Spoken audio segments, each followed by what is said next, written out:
Polling stations have officially opened in Peru for the presidential runoff.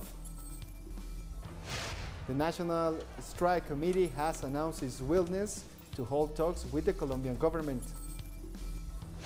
And gunmen have killed at least 138 civilians in Burkina Faso. Hello and welcome to Telesur. I'm Jose Daniel Lopez in Quito, Ecuador, and this is from the south.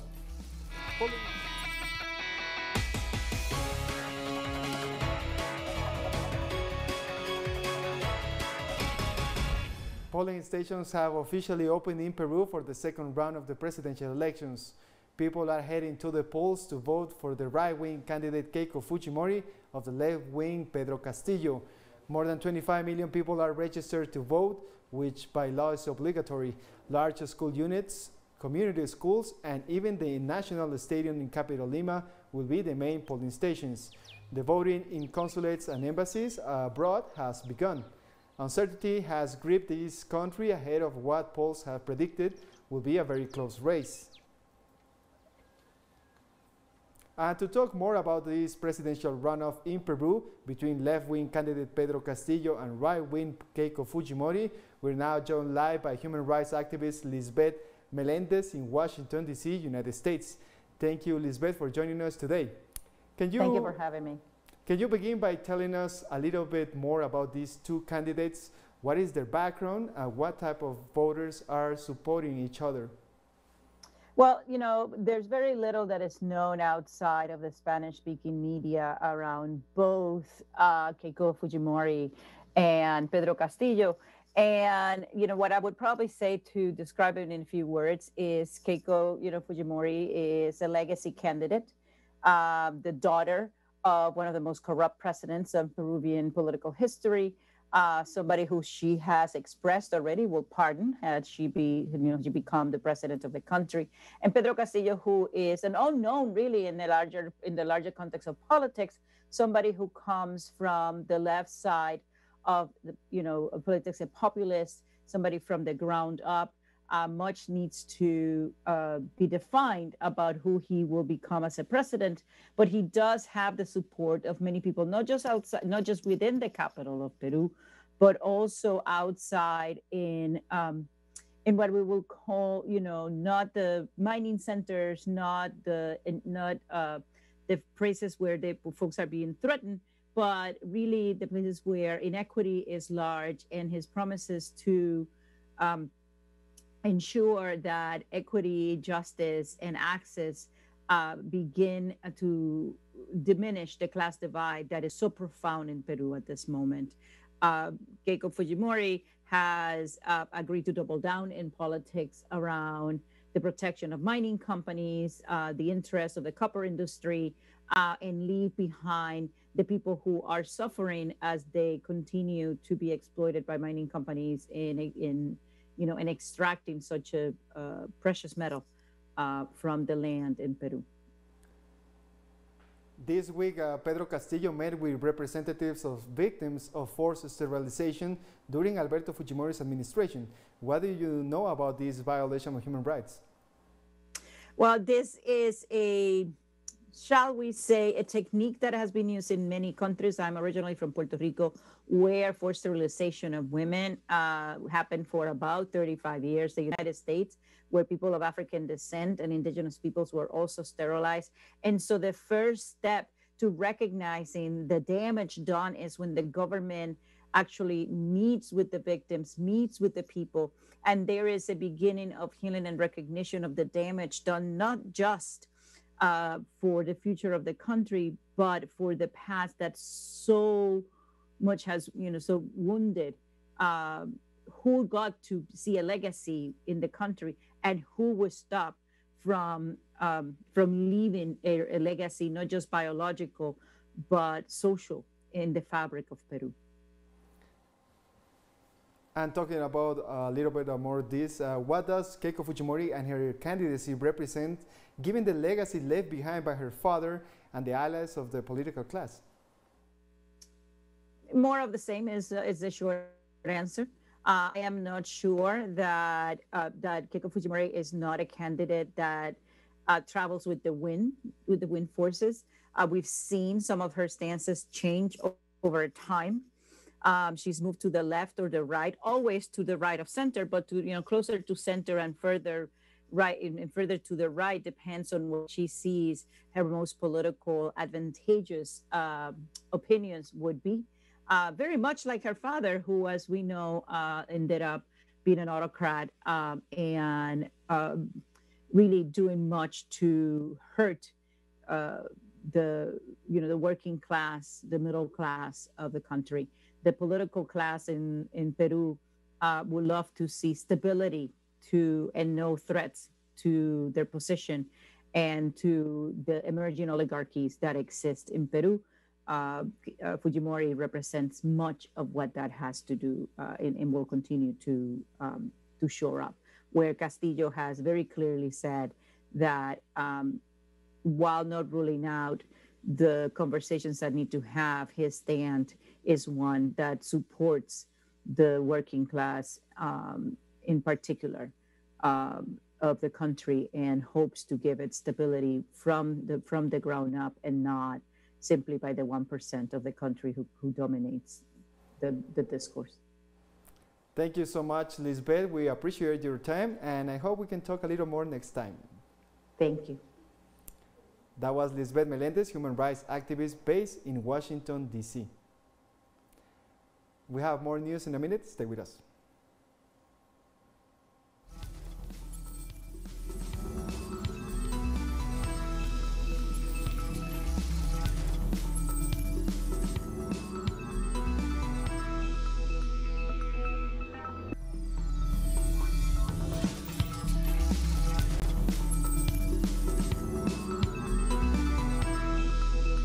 Welcome back. And we continue talking about the presidential runoff in Peru, as presidential candidate Pedro Castillo has called on citizens to participate peacefully in this electoral process. I call on the Peruvian people to peacefully participate in these general elections with great responsibility and willingness. We need to build a positive democratic scenario for the good of our nation. We need to think about our people first. We are going through a difficult situation right now. We are fighting against pandemic, and we don't want more people to get infected or exposed to the virus. Peruvian citizens living in Spain have turned up to vote in the runoff presidential elections. More than 150,000 Peruvian citizens living in Spain are registered to vote, the majority of whom live in Madrid and Barcelona, although there are 12 other polling stations across the country. According to Electoral National Council, there is 1 million people from the Peruvian diaspora living in 75 countries around the world. The new president will take office on July 28, replacing interim leader Francisco Sagasti. We want my country to change, not to continue with the same people who have kept us poor all our lives. That is what I ask for as a Peruvian, because we have had enough. They steal from us, and we still continue to vote for them. The National Jury of Elections of Peru informed that at least 150 international observers will accompany the presidential elections. The electoral authority specified that 99 observers will supervise the runoff elections in Peru, while 51 will do it from abroad. The largest number of participants was provided by the Organization of American States with 34, followed by the Inter-American Union of Electoral Organizations, which assigned 20 observers. The rest of the delegation is made up of observers from the European Union, the Permanent Conference of Political Parties of Latin America and the Caribbean, and the Ecuadorian Human Rights Committee. And many farmers in Chota, northern Peru, say they feel they were forgotten by the government and hope the new elected president will offer greater support for rural residents. They're pinning their hopes on left-wing candidate Pedro Castillo winning the presidential elections and providing more economic support to rural farmers. 7 million of Peru's 33 million inhabitants live in the countryside, where the proportion of families living in poverty is higher than urban areas. Hopefully, the government that will take over this coming year will work for the people, because we see that many candidates sometimes talk about doing a lot for the country, but nothing has been done so far.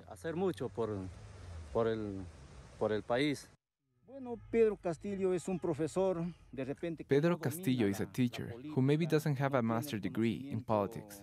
He doesn't have in-depth knowledge of what the reality of the country is, what the international context is. But I think that's what advisors are for, right?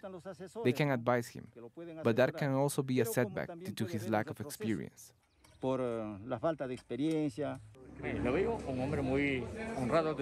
I see Pedro Castillo as a very honest man. Since he is a teacher, he started from the bottom and worked really hard for social justice. And now, in case he wins the elections, he will work even harder for our people. Polling stations have also opened in Mexico for legislative elections, seen as a key test for President Andrés Manuel López Obrador's popularity after more than 2 years in office. The midterm polls will elect the 500 members of the lower house of Congress, 15 of 32 state governors, and thousands of local authorities.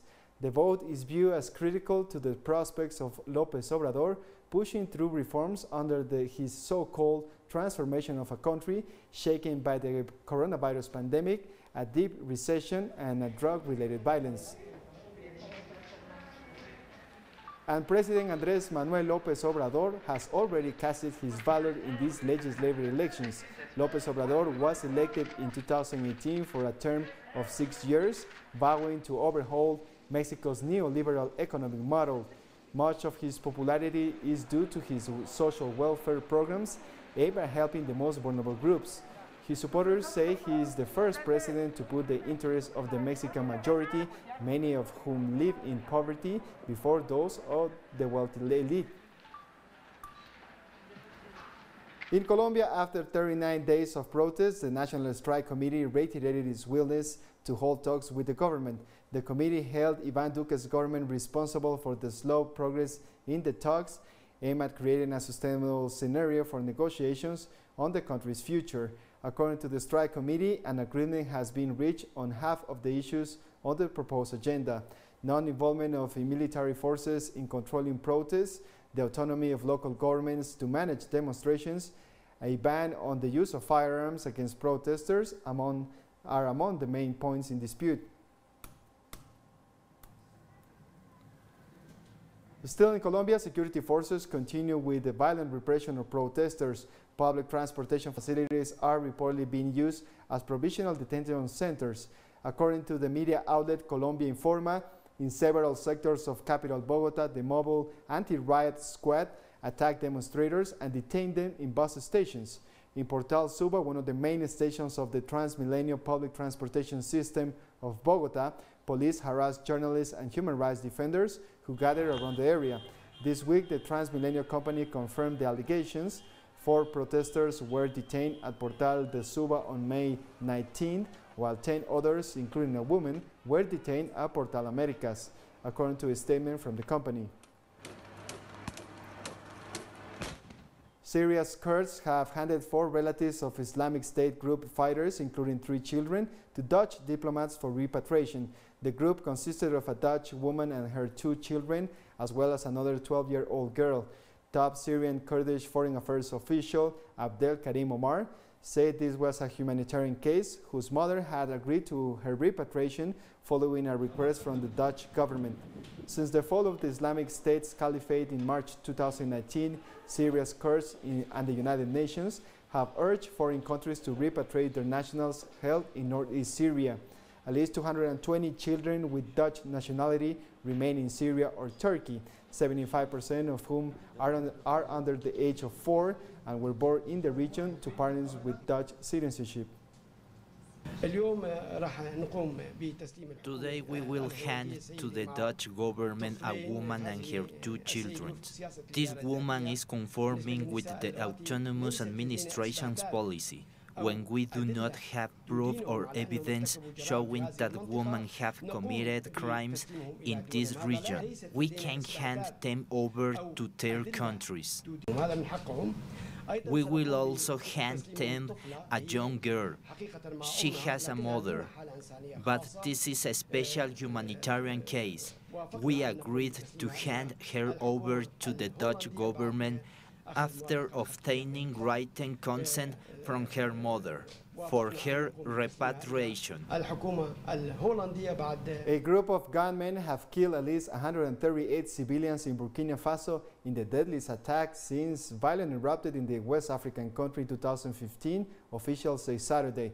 The attackers struck on Friday night, killing residents of the village of Solan in Yaha province, bordering Niger and Mali. The government has declared a 72-hour period of national mourning, describing the attackers as terrorists, although no group has claimed responsibility. President Roch Marc Christian Kabore called the killings barbaric and said the Burkini people must remain united and solid against these attacks. For some time they had stopped, so we thought everything was okay. But now we see it starting again. People are being killed. This news we just heard about really affects me as a Burkinabe. So we are calling for them to look into security and assuring security so that there is peace in the country and in the provinces. It hurts us. It hurts us. I am not happy. The authorities have to look into how they can help the population, especially in villages in the north. The people there are suffering a lot. So we call on the president to help the people in the north and see what he can do for them. Because really, at least 100 deaths in one day is not easy, and it really hurts us.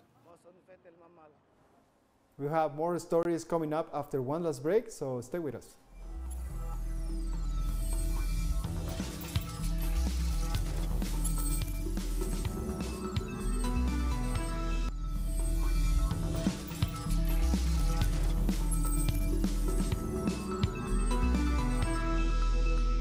Welcome back.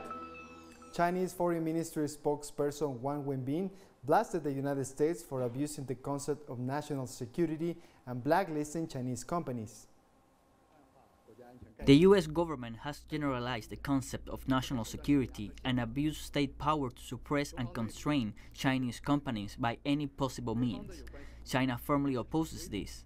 The U.S. Act violates market principles, disrupts market rules and order, and harms the legitimate rights and interests of both Chinese enterprises and the investors from other countries, including the United States. China urges the U.S. to respect market rules and principles, drop all kinds of so-called lists that suppress Chinese enterprises, and provide them with a fair, just, and non-discriminatory business environment. The Chinese government will take necessary measures to safeguard the legitimate rights and interests of Chinese companies. The international airport in DR Congo's Goma reopens 2 weeks after a devastating volcanic eruption near the eastern city with the arrival of a plane carrying Prime Minister Jean-Michel Samalucon. I am happy to finally be here in Goma to bring a message of support, the Prime Minister said. During a cabinet meeting on Friday, Samalucon said the country's scientists had observed a decline in volcanic activity in recent days. About 400,000 residents left the North Kivu provincial capital on May 22nd after the eruption of Mount Nyiragongo, one of the most active volcanoes in the world, killing thousands of people and destroying 5,000 homes in the city of Goma.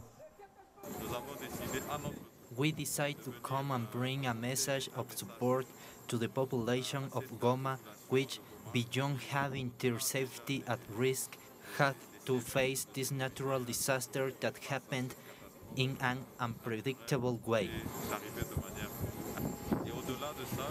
And beyond that, I would also like to thank, as the head of the state has done, the compatriots who have been willing to welcome families who have found themselves in their homes.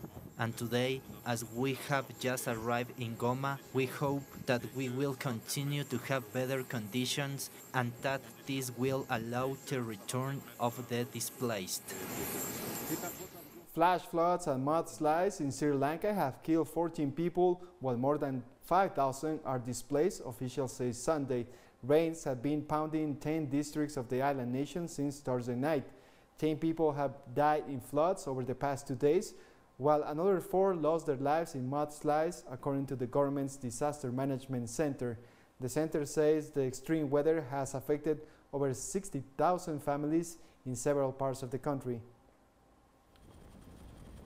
Nepal has authorized a COVID-19 vaccine made by Chinese pharmaceutical company Sinovac for emergency use after the number of confirmed coronavirus cases increased to nearly 600,000 on Saturday. The country's drug regulator on Friday approved the emergency use of China's Sinovac vaccine for local residents aged 18 or above to contain a resurgence of the virus. Nepal reported 5,000 new confirmed COVID-19 cases in the last 24 hours, according to the country's Ministry of Health and Population. Meanwhile, 68 new coronavirus deaths were recorded on Saturday, taking the national death toll to 7,799 people. At least 20 African migrants remain missing a day after 2 boats sank off the coast of Tunisia, according to officials. The Tunisian Forum for Economic and Social Rights has reported that scores of bodies have been found floating near the coast. 2 bodies have been recovered so far, while some 109 people were rescued. This is the latest in a series of accidents involving migrant boats. Last month, 50 migrants drowned off Tunisia, while 100 others were rescued. These incidents made organizations including the Tunisian Red Crescent and the Office of the United Nations High Commissioner for Refugees on high alert. Volunteers are on standby to provide assistance to irregular migrants rescued by the Navy or Coast Guard. We are working with other agencies, regional authorities, and the Port Administration to provide aid to survivors. At present, we are offering help to survivors in coastal regions such as Sarsis, and supplies, including water, have arrived. And police have clashed with protesters in the Tunisian capital on Saturday, marching against the price increase of basic goods. They also demanded a reversal of price hikes that the Tunisian government has made through a program to lift subsidies on basic products such as petrol within the framework of a reform program stipulated by the IMF so that the country can obtain a new $4 billion loan. Tunisia is facing an ever-worsening economic crisis, exacerbated in part by the pandemic, which saw unemployment rise to 18% in the last year. We want more investments to come to Tunisia, to maintain workers, water, education. People want work, health, and a good education. These important demands have been spoiled. The international companies went bankrupt. They left us nothing. Even the oxygen we breathe was reduced. Forests burned. The amount of water is in decline. Everything is in decline. In Hungary, thousands of people have demonstrated in Budapest against a plan by Prime Minister Viktor Orban's government to build a campus of a top Chinese university in the city. Protesters have marched through the Hungarian capital to protest the proposed Fundan University campus, which is planned for completion by 2024. According to a deal signed between Hungary and the Shanghai-based university's president, the campus, its first in Europe, will be around 500,000 square meters. But the project has sparked a diplomatic disagreement between Beijing and Budapest's liberal mayor. The government wants to cancel the Student City project, which would have provided 12,000 dormitory places and 5,800 social housing units. This would pave the way to the Fundan University, which the government is building on credit with the help of Chinese companies and workers. We find this totally unacceptable. LGBTQ activists and their supporters have marched in Tokyo's Shibuya region demanding equality in Japan after ruling lawmakers were accused of violating the Olympic spirit with homophobic remarks. The comments made during discussions on an anti-discrimination bill have sparked a backlash as Japan prepares to host the postponed Olympic Games in 2 months' time. Pride House Tokyo, a community hub officially recognized as part of the Olympic program, criticized the remarks in a joint statement Saturday. Tokyo 2020 Organizing Committee Chief Seiko Hashimoto, a point in February after her predecessor was forced to resign over sexist comments, has pushed for greater gender equality at the Games. Being inside the LGBTQIA community, we thought things were moving forward. But when you look at other areas, there are people who feel the opposite. I think we have to work harder for equality. That is why we are here today. This means a lot, I think. I think it is really sad that the bill won't be legislated when LGBTQ people are working so hard. Many people support them as you see today. I don't think our voice is not reaching politicians.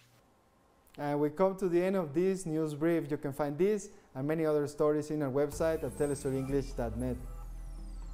And join us on social media, Facebook, Twitter, and Instagram. For Telesur English, I'm Jose Daniel Lopez. Thank you for watching.